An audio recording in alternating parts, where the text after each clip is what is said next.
बदतमीज बहू।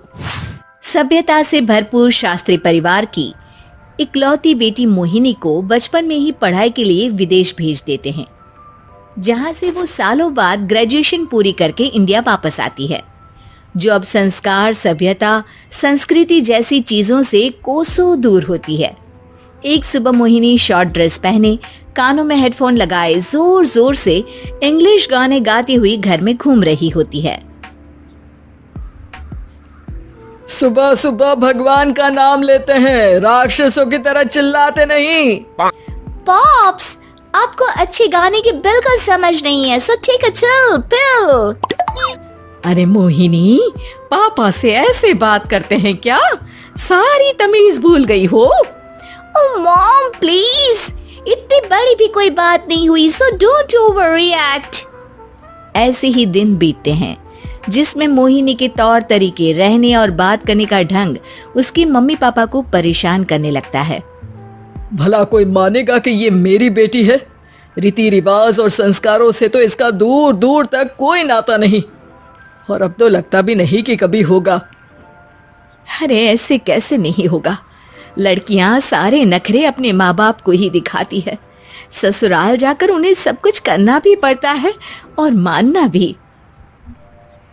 पत्नी की बात शास्त्री जी समझ जाते हैं और कुछ ही दिनों में अपने से भी ज्यादा धार्मिक परिवार में निखिल के साथ मोहिनी का रिश्ता पक्का कर देते हैं।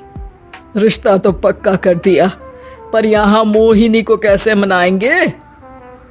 शादी ब्याह के मामले में आटे में नमक जितना झूठ तो चलता है जी। इसी तरह एक के बाद एक तिकड़म लगाते हुए दोनों मिलकर मोहिनी को शादी के लिए तैयार कर लेते हैं और मोहिनी निखिल की शादी हो जाती है, जिसके अगले दिन से ही मोहिनी दोबारा अपने पूरे अवतार में शॉर्ट ड्रेस पहनकर घर में घूमने लगती है। बहू को ऐसे देख सास की आंखें फटी की फटी रह जाती हैं। अरे ये क्या बेशर्मी है, हमारे घर की लड़कियां जींस तक नहीं पहनती और तुम बहू होकर इतने छोटे कपड़े पहनकर पूरे घर में घूम रही हो। सीरियसली मॉम, प्लीज आप अपनी इस 80 के दशक वाली सोच में मुझे इंक्लूड मत करो। हाय तौबा, एक तो बेशर्मी दिखाती है, ऊपर से सास के साथ जुबान भी लड़ाती है। अरे जल्दी कपड़े बदल कर आ, घर की पहली आरती तुम्हें ही करनी है। इतनी देर में निखिल भी वहां आ जाता है। माँ, पापा आने वाले हैं, पूजा का सारा सामान तैयार है ना? ये पूजा हमेशा मेरे बॉयफ्रेंड्स के पीछे पड़ी रहती थी और अब हस्बैंड के पीछे भी आ गई। मोहिनी की बातें सुन सास तो अपना सिर पकड़ लेती है, लेकिन निखिल किसी न किसी तरह उसे पूजा के लिए कन्विंस करके कपड़े चेंज करने के लिए भेज देता है, जिस पर पूजा खत्म होने के बाद वो एक बार फिर अपनी शॉर्ट ड्रेस में आ जाती है। बहू, ये क्या तरीका है? संस्कार नाम की कोई चीज है या नहीं? नहीं ससुर जी, संस्कार मेरा दूसरा बॉयफ्रेंड था, अब तो मेरा उससे कोई कांटेक्ट नहीं है। मोहिनी का जवाब सुन के ससुर तो भगवान नाम जपते वहां से चले जाते हैं, लेकिन सास बहू के बीच कहासुनी फिर शुरू हो जाती है, जिसे इग्नोर करते हुए मोहिनी घर से बाहर चली जाती है और देर रात घर वापस आती है।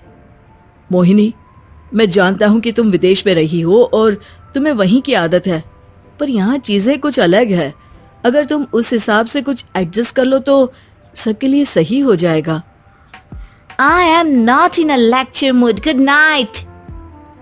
अगली सुबह मोहिनी देर से उठकर एक बार फिर उसी तरह सबके सामने आती है, जिस पर उसकी सास कुछ बोले उससे पहले ही मोहिनी की दोस्त मोनिका और रेचल वहां आ जाती हैं। Oh hi darling, how are you? OMG, we missed you so much. I missed you too darling. Ram Ram, इन्होंने तो तुमसे भी छोटे कपड़े पहने हैं। अरे तुम लोगों के अंदर कोई शर्म लिहाज बाकी भी है या सब बेच खाई? मोहिनी, तुम्हारी मेड कुछ ज्यादा नहीं बोलती। इस पर मोहिनी की दोस्त उसकी सास का मजाक बनाने लगती है, जिसे सुन निखिल उन्हें जवाब देते हुए कड़वे शब्द सुना देता है और वो सुन के वो दोनों तो मुंह बनाए वहां से चली जाती है, लेकिन गुस्से से लाल मोहिनी वहीं खड़ी निखिल को घूरती रहती है। घूर क्या रही हो? तुमसे शादी की ये सोचकर कि विदेश में पढ़ी लिखी हो, घर में कोई पॉजिटिव चेंज लाओगी, अपनी करियर के लिए एम्बिशियस होगी, पर अपने इस बिहेवियर से उस पढ़ाई के साथ साथ अपने मम्मी पापा के नाम को भी डुबो रही हो। अगर तुम्हें ऐसे ही हाल रखना है तो यहाँ रहने की कोई जरूरत नहीं है। निखिल की बातें सुनकर मोहिनी रोते हुए घर छोड़कर अपनी मम्मी पापा के पास वापस आ जाती है। ससुराल में सब कुछ ठीक तो है? वो अपने आप को समझते क्या है? मोहिनी पर चिल्ला रहे हैं? मैं क्यों उसके इशारों पर चलूं? मैं अपनी लाइफ अपने तरीके से जीना चाहती हूँ और वो ना आप लोगों को मंजूर था और ना ही उन्हें है। तुम यहाँ नहीं रह सकती।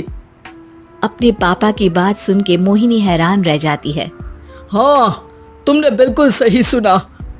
अगर तुम्हें अपने इस घमंड, बेशर्मी और बदतमीजी में ही जीना है तो तुम यहाँ भी नहीं रह सकती। बेटी, मैं मानता हूँ हमारे यहाँ रीति रिवाज बहुत मायने रखते हैं और हमने उन्हीं के ओवरडोज से बचाने के लिए तुम्हें विदेश भेजा था। एक लड़की जो शादी करके घर और बच्चे संभालती है, उससे तुम अपने आप को ज्यादा समझ सको इसके लिए भेजा था। तुम उससे ज्यादा समझो और बनो, पर तुम तो किसी दूसरी ही ट्रेन में चढ़ गई बेटा। उसके मम्मी पापा बहुत देर तक मोहिनी को सारी बातें समझाते हैं, जिन्हें सुनकर मोहिनी को अपनी गलती का एहसास होता है। वो जॉब ज्वाइन कर लेती है और ससुराल वापस आकर उन्हें मॉडर्न बनाती है और खुद भी कुछ रिवाज सीखते हुए खुशी से रहने लगती है।